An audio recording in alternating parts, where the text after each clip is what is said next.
بەڵێ بەقسەکردنی زیاتر لەبارەی بۆچوونی پێکاتەکان لە دوای کۆبوونەوەی پارتی دیموکراتی کوردستان و یەکێتی نیشتیمانی کوردستان بەڕێز ئازاد گۆرەچی سەرۆکی فراکسیۆنی ملت لە پەرلەمانی کوردستان لە هەولێرەوە میوانمانە. ساڵتان لێبێ بەڕێز ئازاد. سلااو بۆت کێک ئازاد دیارێک و ئاتمۆسفەرێک گەرم ئاتمۆسفەرێک باشا سیاسی نەها لە کوردستانی پەیدا دەبێ وەکی فراکسیۆنا ملت هون ئاتمۆسفەرا سیاسی نەها لە کوردستانی چاوا دەنرخ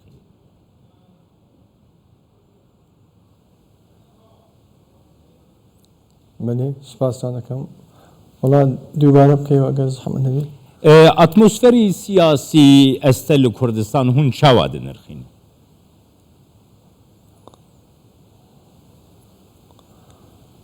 بەڕاستی هیچ لایەنێک لەگەر پێکاتەکانە تا ئێستا دانەنیشتە یانی بزانین ڕێیان چێ تەنها تا ئێستا بەس پارتی لایەنی پارتی دەڵێ پێکاتەکان ڕێیان چۆن بڕیاردان ئەمە لەگە ئەوینە ینی حڕیەتی دایتە پێکاتەکان ینی بە چ شێوەیەک هەڵبژاردنیان بوێ دیارە پارتی ڕازیە بەڵام حیزبەکانی دیاتە ئێستا نە لەگەمە دانیشتینە و نە ڕێیەکی وازحیان نەدایتەمە بەڕاستی برێن مەسەرەن ئەمە دەمانێت برێن ئەوانش برێن پێکاتەکان بڕیار لە دەستە خۆیانە و چۆنیان بێ ئەوها دەتوانە هەڵبژاردن بۆ شێوەیە بیت. بەڵێ ئێوە وەکو سەرۆکی فراکسیۆنی میلەت لە پەرلەمانی کوردستان و وەکو بەشێک لە پێکاتەکان بۆچووتان چییە لەسەر کۆبوونەوەی ئەم ڕۆی پارتی وێکێتی؟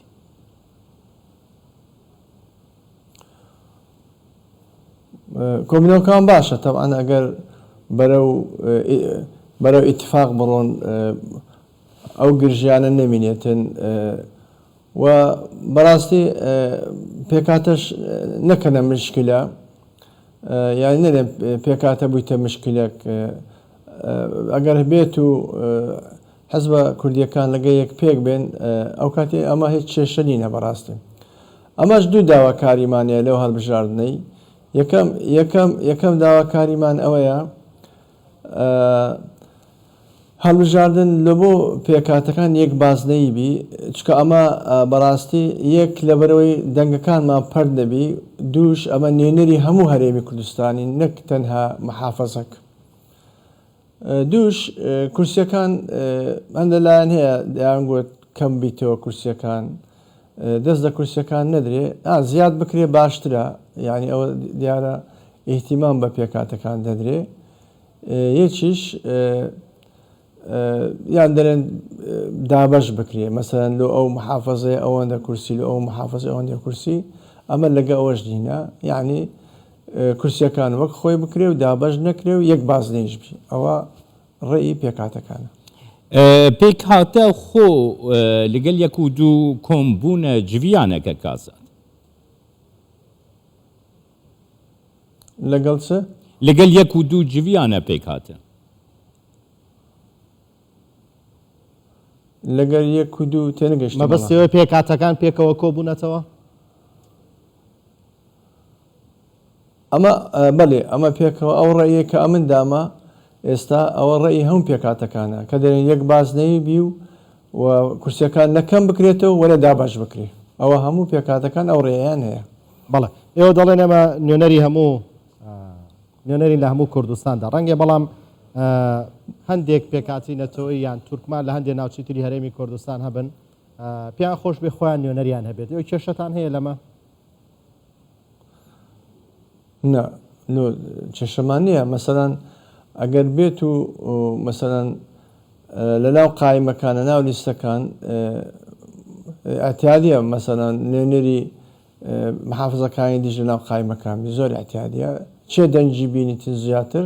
ئەو دەتوانێت بتە نوێنەری هەموو